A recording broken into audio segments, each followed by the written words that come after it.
You are listening to the Ebony Covering Black America Podcast Network, presented by Walmart.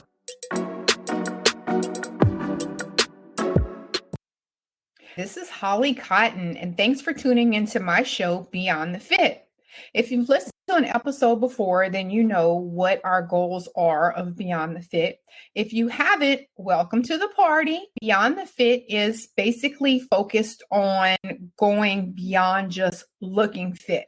We want to actually cover all of those topics that we deal with as we age and make sure that we become the healthiest version of ourselves inside and outside, not just look fit, but go beyond looking fit. So with all of that being said, welcome to this week's episode. And what I want to cover this week is a topic that I'm very passionate about, and that is mental health. And I think a lot of times we as fitness enthusiasts, fitness instructors, fitness, whatever you are, I think that we minimize how important mental health is to overall well-being. You need to have good mental health in order to be strong, not just so that you can lift stuff, but so that you can deal with the problems that you deal with in life. If you don't have good mental health, then you can't function in your daily activities. You have to have a good mental stability. If you don't, and you are unbalanced, what happens is you start engaging in unhealthy behaviors, and you want to start trying to figure out how to deal with these traumas, anxieties, phobias, depression, and tons of other mental health disorders. But what we're going to focus on today is obesity and the correlation between fitness and how exercise can actually help you deal with your mental health issues. Obesity is when you're using food as a coping strategy. So you're overeating. There's a reason why you are trying to fill a void. And most of the time you fill that void with food because food makes us feel good. So again, today, what I want to just generally go over are some topics regarding mental health awareness. I want to offer some great information on using exercise as an outlet and a way to address the underlying issues. Now, let me just have a transparent moment with you guys. I know firsthand about depression and being sad. I've never been diagnosed or anything like that, but I do know after I was diagnosed with cancer, I was very depressed and sad. And it's so crazy because it was a period of time where I had so many people that were just coming from everywhere to support me. I had pink stuff everywhere because you guys love to give someone that's diagnosed with breast cancer pink. Everything was pink, pink, pink. So I had all of this support. I had all of this love. But it was at this point in my life that I never felt more alone. And I knew that only I could deal with what was going on. Everyone could love me. They could send all the well wishes, but I had to be the one to deal with what was going on. And so I did feel very depressed. And then, of course, that was as I started getting better. Fitness became my outlet. But I could have easily chosen a different outlet than exercising. I could have overeaten. I could have used food as an addiction. I could have did anything, drugs, whatever. And so that's what I want to talk about because I think that is so important. And a lot of people get to these points where they're saddened and they go through these things and they're struggling to find a way, a reprieve. As a medical professional, let me drop some statistics for you guys because we love numbers. And I wanted to get the most recent reference material. So I actually went to the Anxiety and Depression Association of America website. And this is dated September of 2021. So that's like the most recent that you can get. It says that anxiety disorder is the most common mental illness. And you think common, common is what? 40 million adults, which is about 18% of the population, have anxiety. And then under anxiety, you actually have general anxiety disorder, social anxiety, phobias, anxiety related to some type of trauma, which is PTSD, post-traumatic stress disorder. There's a big balloon of anxiety, but 40 million adults have anxiety, and 3.8% of the population, which is about 280 million people, have depression. Now, I know that's a lot of algebra for people who don't like numbers and don't like references, but I just wanted you to grasp how many people are dealing with mental health issues. And maybe you're someone that has anxiety or depression and you feel alone. So I want to make sure that we include that as well, because these are men and women, not just women. These are men also that are dealing with these mental health issues. I bring all of that up because I thought that this was so it just blew my mind. 75% of people that have mental disorders go untreated. 75%. You're saying that all of these millions of people, 75% of them aren't going and receiving medication. They aren't going and getting therapy. They aren't doing anything. So what is that causing to happen? That means that they are finding their own coping mechanisms, which brings me back to, as I said earlier, obesity. So if you aren't being treated for something that's inside that you are responsible for, you're going to find some kind of way to deal with it that's not the healthiest way. That brings us to the obesity. You feel depressed. Now, what are we going to do? Eat. Because why? When we eat, we feel good. I know when I eat a cheesecake, I feel great. I could take on the world.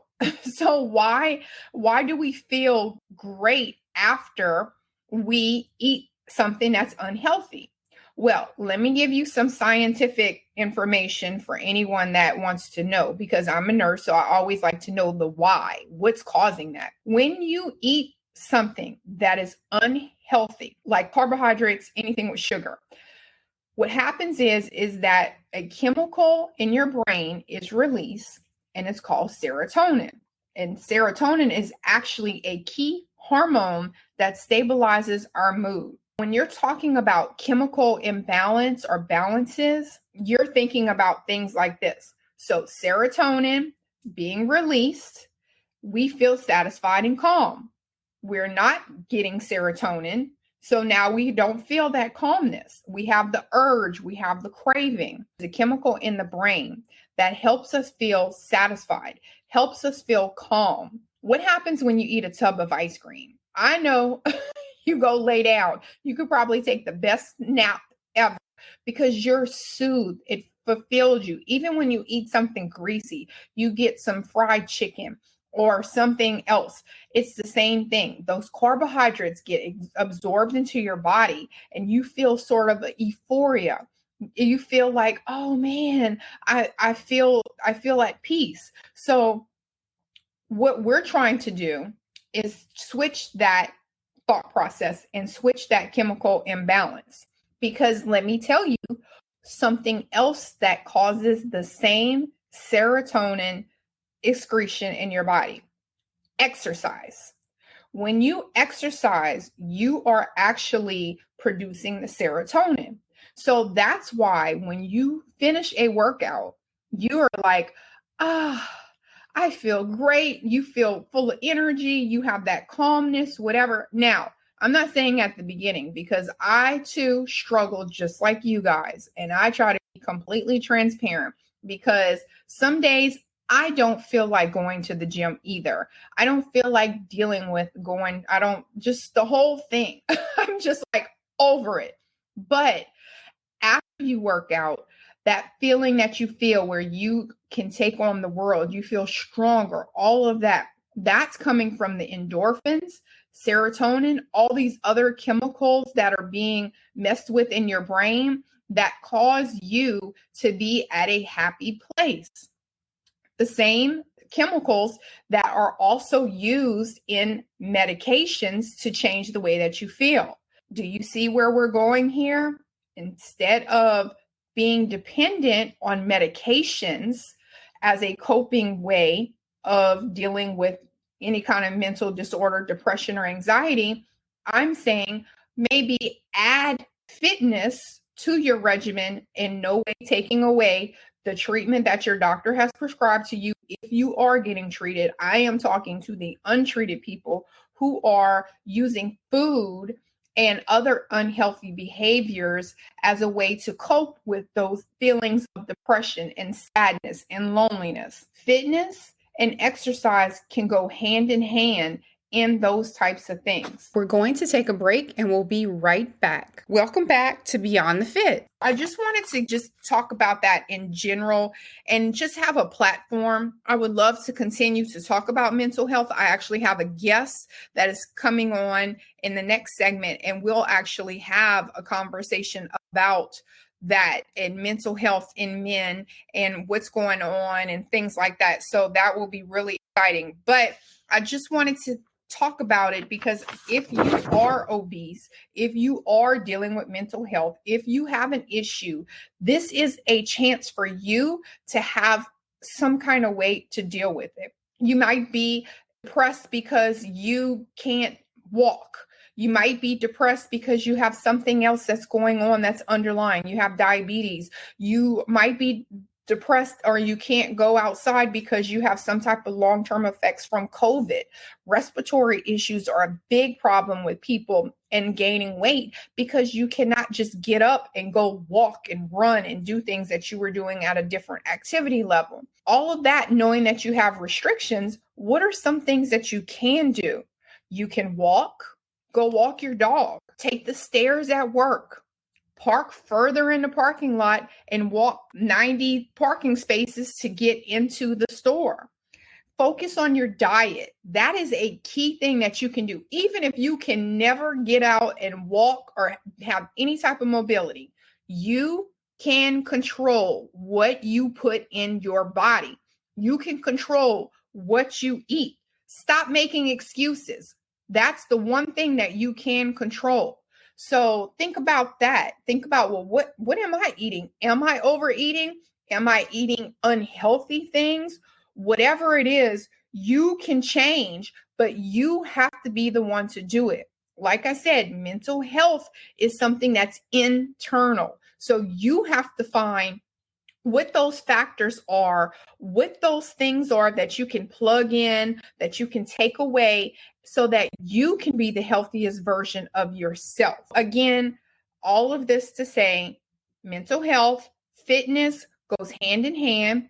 Fitness can actually help you deal with your mental health disorders and give you an outlet as well. We'll continue to talk about this. I just wanted to touch on it really quick, give you some feedback, maybe give you some statistics, and also because we're all in this together. And that's why I want to make sure every week I say the same thing. We're in this together. I struggle too. I have things too. None of us are perfect. And if someone is telling you that they aren't going through mental health issues and they're never stressed out and they're never depressed or they're never sad, don't trust them. But I digress to say that we're going to get through this together. And again, we're all going to come out stronger on the other side. We're all going to be the fittest version of ourselves inside and out because we're going to continue to go beyond the fit.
Today, we actually have Beyond the Fit guests, and I'm super, super excited to have him.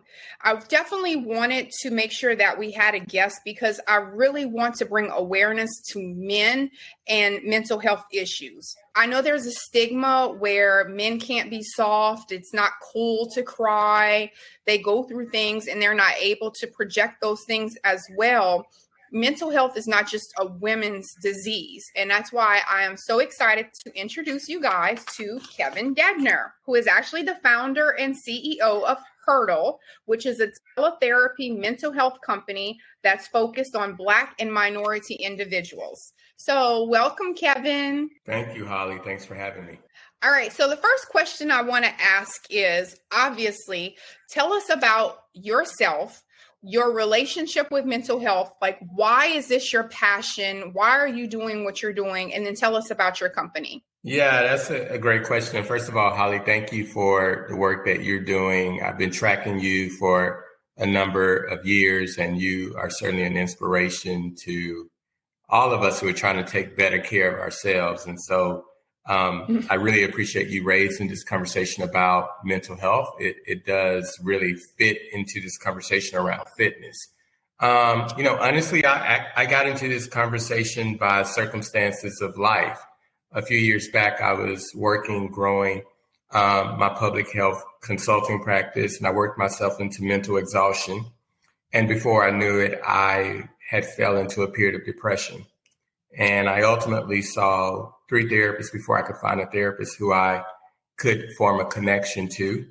And after that, I started talking publicly about my depression, mostly at that time to my friends that, obviously happened to be a lot of Black men. And what I realized is that depression was not uncommon among my friends. And so that led me to start a teletherapy company. When we first started, we were super focused on serving Black men. But since then, we've gone through a rebrand, and now we're focused on serving Black people and other minorities. In this past year, Holly, more people have reported reaching like one of the lowest points of their life than ever. The pandemic, the murder of George Floyd, were really tipping points and inflection points for all of us to really, it was really hard on our mental health, I should say. And so the fact that we're having this conversation is very, very timely because there are a lot of people out there who are trying to figure out how to better not only manage their physical health, but they're also realizing that their mental health is a big part of that. Right. And that's exactly what I was talking about earlier, how you have to be able to deal with things. You have to be motivated to be strong, and it comes from inside. Because if you can be as fit as you want on the outside, but inside you don't see it. And the difference between physical and mental is that people can't really help you. Like if I see you're overweight, I know, oh, okay, let me help you get in shape. But internally, it's something you have to be totally responsible for. Like, I have this problem and now I need to deal with it. So I love that you're definitely helping the men going in that direction too, because they need help as well. So I also wanted to talk about what I said earlier whenever I said health is more than looking fit. So I just wanted to divulge into that a little bit more with Kevin, since he's an expert of what he's doing right now. And have you noticed any correlation whenever you're dealing with people with mental health with the people that maybe use exercise as an outlet, as a healthy lifestyle? Like, do you see any correlation between being fit and then being mentally health fit as well? Yeah, that's a great question. And maybe what I'll do is answer by taking maybe a step back to also frame it as what does it mean? And I'll just sort of use this analogy since, you're such a fitness guru, but what does it mean to move through the exercise of life? And the truth is, Holly, that none of us are going to get to move through the exercise of life without experiencing some pain, some trauma, some dark moments, some disappointments. Sadly, most of us do not have the coping skills to move through these nuances of life. And sure, that's where the mental health challenges become more difficult because we don't have the coping skills. And you can think of like building your coping skills would be akin to exercising, right? And so, but most of us don't have the proper coping skills to deal with the stressors of life. But it is true. I often say to folk, if you really want to have good, strong mental health, at the very minimum, there are 5 things that people should be doing. And you just mentioned one of them, which is exercise. Like exercise has been proven to help people better manage their mental health. There's no doubt about it. We're going to take a break and we'll be right back. Welcome back to Beyond the Fit. Secondly, people need to get 8 hours of sleep. I live here in Washington, D.C., and all of my friends they have super important jobs. They do super important things. And many of them brag about, I only need 4 hours of sleep. I only need 5 hours of sleep. And that's just not true. Like the truth is, you really do need 8 hours of sleep to function properly. Your brain needs that downtime to process, to sort out memories from the day. And it does a lot of work. Think of it like a computer being on idle. The brain needs that space. Number 3 is spending time outdoors, right? And not to be confused with exercise. Like people should really spend time outside. I like to say, like, take your shoes off, put your feet on the ground. There's something very centering about that. Number 4, cooking with real food. And I know you'll appreciate this one because, oftentimes so many of us are moving through life and we're eating processed foods and driving through the drive-through because we're trying to move kids around and get to work on time, et cetera, all of these responsibilities of life. But the act of cooking with real food has also proven to reduce stress. And then finally, the 5th one, for people who are counting, because I did have 5, Yeah. The 5th one is meaningful relationships.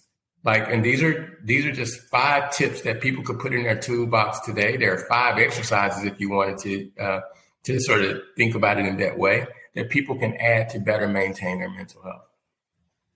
That's actually some very good information. So, I think that it's important to be able to see that in a trend. So when you see people that you are like, oh, they look so happy, it's people that are actually doing like the things that you said, like they're outside hiking or they're at one with Mother Nature, or again, with people that are more in a healthy lifestyle, they're not doing all the processed foods and things like that. So that's actually great information. I'm like, okay, maybe that's why I'm always in a good mood. Okay.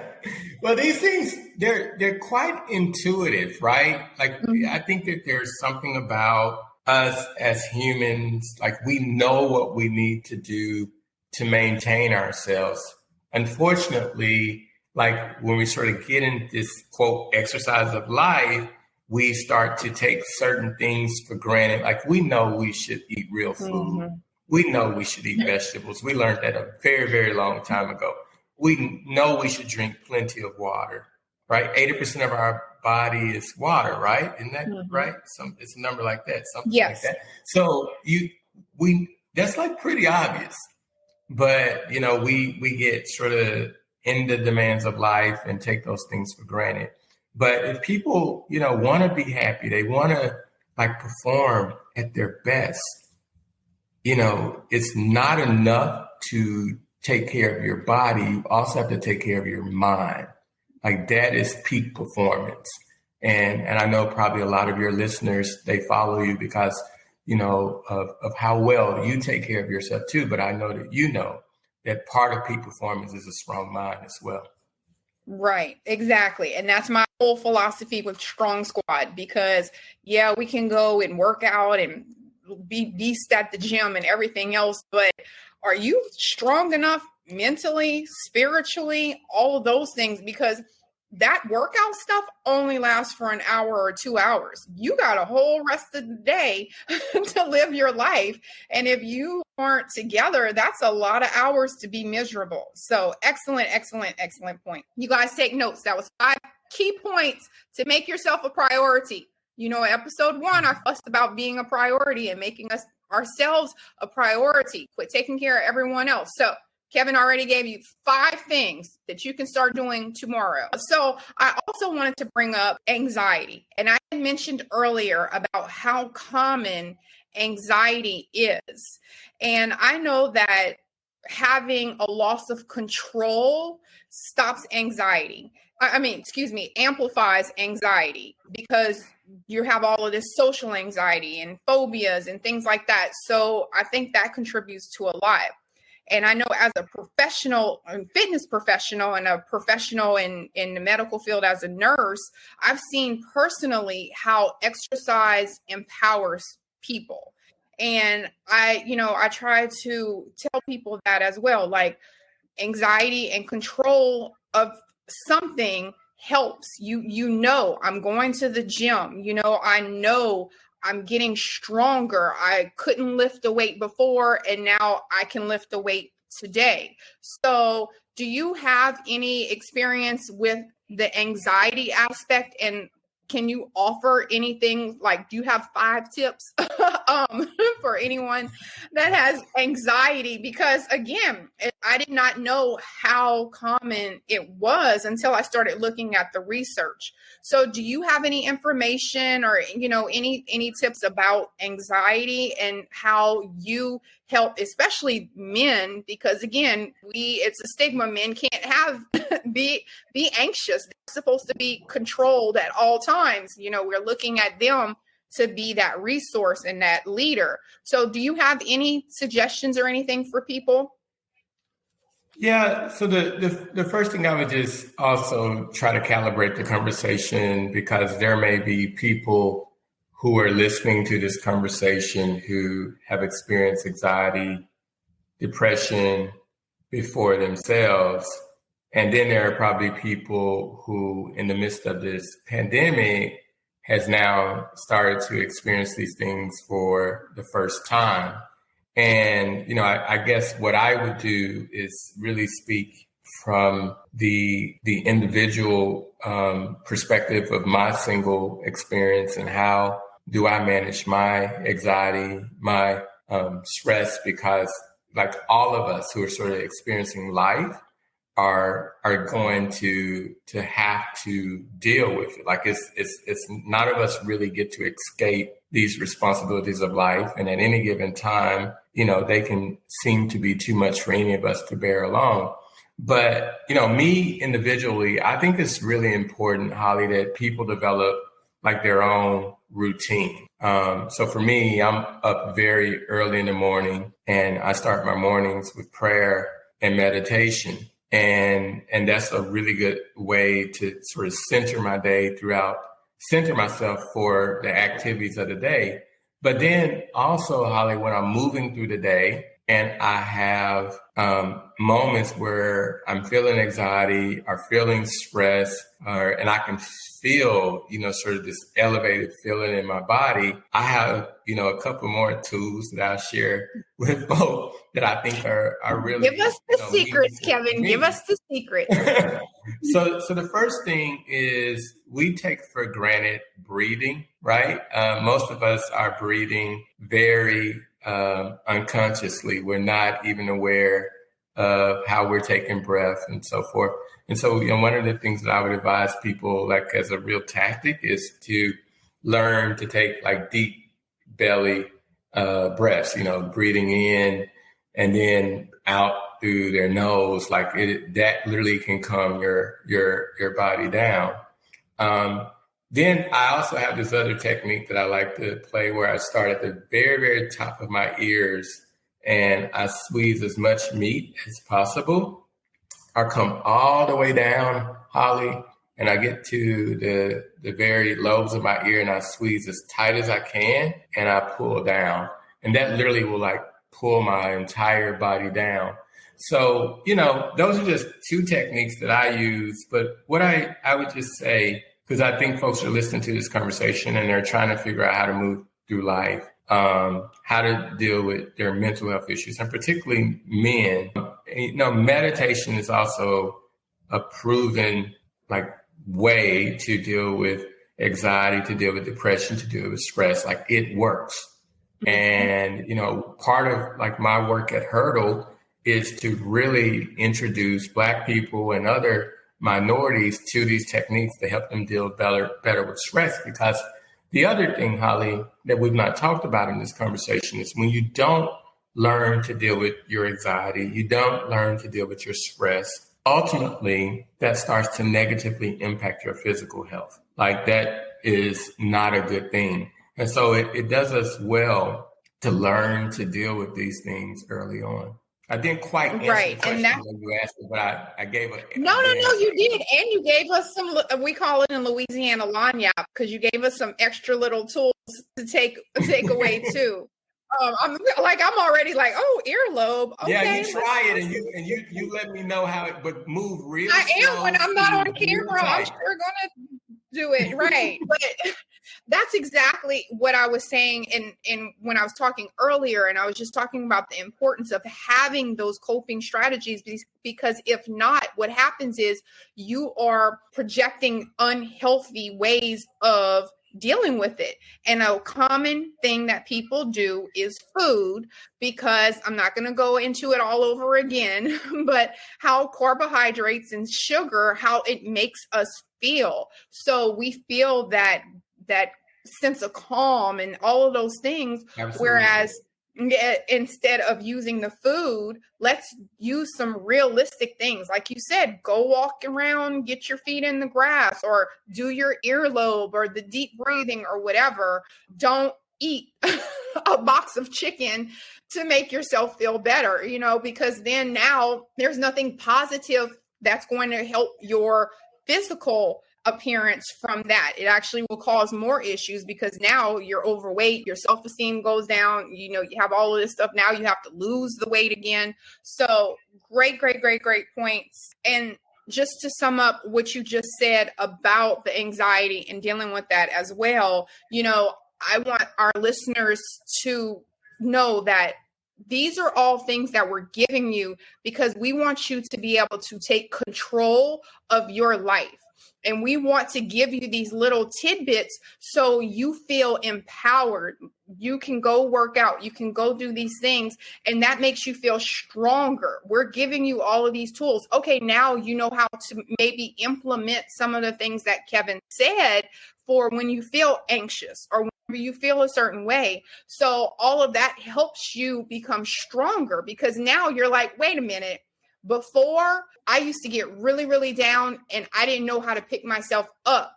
But now I remember from Beyond the Fit, they told me, oh, grab my earlobe. Wait, what did he say? Or, all of the other things that we talked about, change your diet, whatever.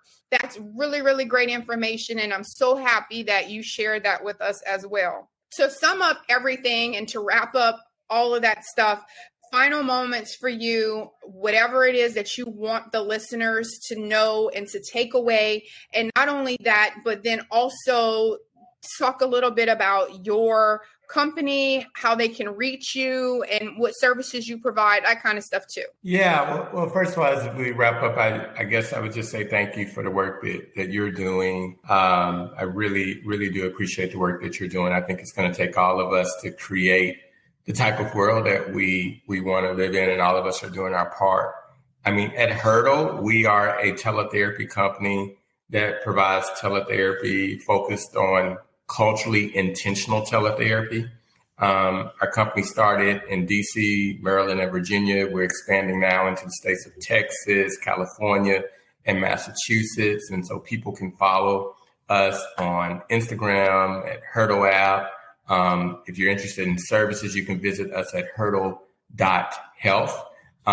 People can also follow me on Instagram at Kevin_Dedner, Twitter, K Dedner, Facebook, K Dedner, LinkedIn, Kevin Dedner. And also, Holly, I'm really excited to share with your audience that I just penned my first book.